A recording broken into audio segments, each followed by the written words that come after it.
Telangana governor గా ఉమ్మడి ఆంధ్రప్రదేశ్ చివరి సీఎం నల్లారి కిరణ్ కుమార్ రెడ్డి పేరు పరిశీలనలో ఉన్నట్లు తెలుస్తోంది.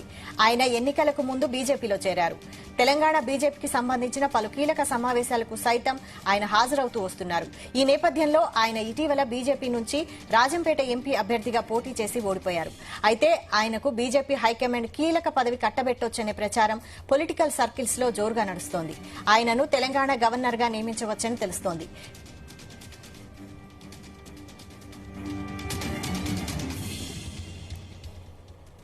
ఇదే అంశంపై మరిన్ని వివరాలు మా ప్రతినిధి శ్రీచరణ్ అందిస్తారు. శ్రీచరణ్.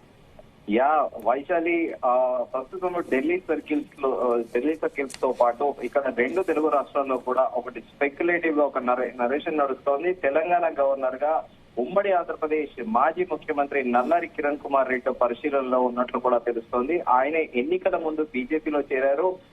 అంతకుముందు ఆయన కాంగ్రెస్ పార్టీలో చాలా ఏళ్ల పాటు కూడా పనిచేశారు. తెలంగాణ బీజేపీకి సంబంధించిన పలు కీలక సమావేశాలకు సైతం ఆయన హాజరవుతూ కూడా వస్తున్నారు. ఈ నేపథ్యంలో ఆయన ఇటీవల బీజేపీ నుంచి రాజంపేట ఎంపీ అభ్యర్థిగా కూడా పోటీ చేసి ఓడిపోయారు. అయితే ఆయనకు బీజేపీ హైకమాండ్ కీలక పదవి కట్టబెట్టవచ్చనే ప్రచారం కూడా పొలిటికల్ సర్కిల్స్ లో జోరుగా నడుస్తోంది. ఆయనను తెలంగాణ గవర్నర్ గా నియమించవచ్చని కూడా తెలుస్తోంది. అయితే తెలంగాణ రాజకీయాలపై పూర్తి అవగాహన ఉన్న ఆయనను గవర్నర్ గా నియమిస్తే తమకు కలిసి వస్తుందని కూడా బీజేపీ భావిస్తున్నట్టు కూడా ప్రచారం నడుస్తోంది. అయితే ప్రస్తుత ఉన్న గవర్నర్ ఇన్ఛార్జి మాత్రమే కావడంతో కిరణ్ కుమార్ రెడ్డిని నియమిస్తారనే ప్రచారం ఊపందుకుంది. అయితే తెలంగాణ రాష్ట్ర ఏర్పాటును వ్యతిరేకించిన నల్లారి కిరణ్ కుమార్ రెడ్డిని రాష్ట్రానికి గవర్నర్ గా నియమిస్తే పొలిటికల్ పార్టీలు ఎలా రియాక్ట్ అవుతాయి, బీజేపీ హైకమాండ్ ఏ నిర్ణయం తీసుకుంటుందనేది కూడా ప్రస్తుతం ఆసక్తికరంగా మారింది. అయితే వాస్తవికంగా చూసుకుంటే ఇక్కడ నల్లారి కిరణ్ కుమార్ రెడ్డిని ఒక 2 వర్షాలు కూడా నడుస్తున్నాయి. ప్రచారంలో ఉంది. ఇది స్పెక్యులేటివ్ గా నల్లారి కిరణ్ కుమార్ రెడ్డిని కర్ణాటక గవర్నర్ గా కూడా నియమించే అవకాశం ఉందని కూడా ప్రస్తుతం పొలిటికల్ సర్కిల్స్ లో చర్చ నడుస్తోంది. ఎందుకంటే గతంలో ఆయన కర్ణాటక మాజీ ముఖ్యమంత్రి ఎస్ఎన్ కృష్ణతోని కూడా పనిచేశారు. ఆయన హైదరాబాద్ పబ్లిక్ స్కూల్లో చదివిన నేపథ్యంలో ఆయన ఒక కాస్మోపాలిటన్ గా కూడా అంటారు కిరణ్ కుమార్ రెడ్డిని.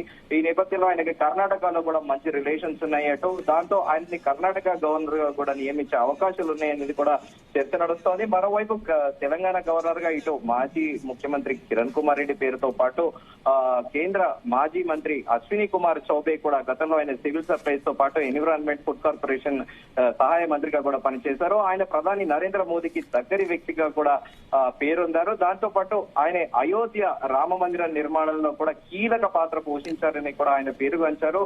సో ప్రస్తుతానికి దీనికైతే ఒక అథెంటిసిటీ లేదు, స్పెక్యులేటివ్ గానే నడుస్తోంది. కానీ కిరణ్ కుమార్ రెడ్డికి మాత్రము తెలంగాణ గవర్నర్ గా కూడా రాకపోవచ్చని కూడా ఒక చర్చ నడుస్తోంది. ఎందుకంటే ముందుగా అనుకున్నట్టు మలిదశ తెలంగాణ ఉద్యమంలో కూడా ఆయన చాలా ఉద్యమకారుల్ని చాలా రెస్ట్రిక్ట్ చేశారు. లా అండ్ ఆర్డర్ విషయంలో చాలా కఠినంగా వ్యవహరించారని కూడా ఆయనకి పేరు ఉంది. అప్పట్లో ఆయనకి ఇంటెలిజెన్స్ ఐజీగా అప్పటి సాంబశివరావు ఐపీఎస్ తో పాటు తెలంగాణ రెండో డీజీపీ మహేందర్ రెడ్డి ఇద్దరు ఉన్నప్పటికీ కూడా ఇక్కడ అప్పటి ఇంటెలిజెన్స్ ఐజీగా ఉన్న మహేందర్ రెడ్డి ఇన్పుట్స్ రిపోర్ట్స్ ఇచ్చినా కూడా నమ్మకుండా సాంబశివరావు ఐపీఎస్ ఇంటెలిజెన్స్ రిపోర్ట్స్ నే నమ్మేవాడనేది కూడా గతంలో విస్తృత స్థాయిలో కూడా చర్చ నడిచింది కిరణ్ కుమార్ రెడ్డి పైన. ఈ నేపథ్యంలో ఆయనని తెలంగాణ గవర్నర్ గా నియమించే అవకాశం లేదని కూడా ఒక వాదన ఉంది. సో ఢిల్లీ పెద్దలు నిర్ణయం పైన ప్రస్తుతము తెలంగాణ గవర్నర్ గా నియమించే కొత్త వ్యక్తి పైన ఆధారపడి ఉంటుందనేది కూడా ప్రస్తుతం ఒక చర్చ నడుస్తా ఉంది.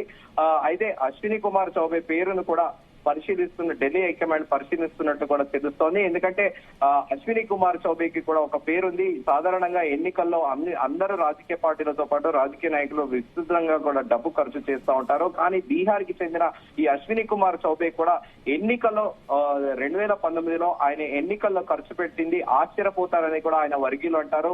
కేవలం 10 లక్షల రూపాయలు మాత్రమే ఆయన బీహార్ లో జరిగిన సార్వత్రిక ఎన్నికల సందర్భంగా ఖర్చు పెట్టారని, ఆయన ఏదైనా ఫేర్ పాలిటిక్స్ చేస్తారని, డబ్బుతో కూడుకున్న రాజకీయం చేయడం అనేది కూడా ఆయనకు పేరుంది. సో ఈ నేపథ్యంలో ఆయన పేరుని కూడా తెలంగాణ గవర్నర్ గా కూడా పరిశీలనలో ఉన్నట్లు కూడా ప్రస్తుతం ఒక స్పెక్యులేటివ్ గా నరేషన్ నడుస్తోంది. వైశాలి, అయితే కిరణ్ కుమార్ రెడ్డి ఉమ్మడి ఏపీకి ముఖ్యమంత్రిగా ఉన్నారు కదా, మరి తెలంగాణ గవర్నర్ అయితే బీఆర్ఎస్ నుంచి అబ్జెక్షన్స్ వచ్చే అవకాశం లేదా?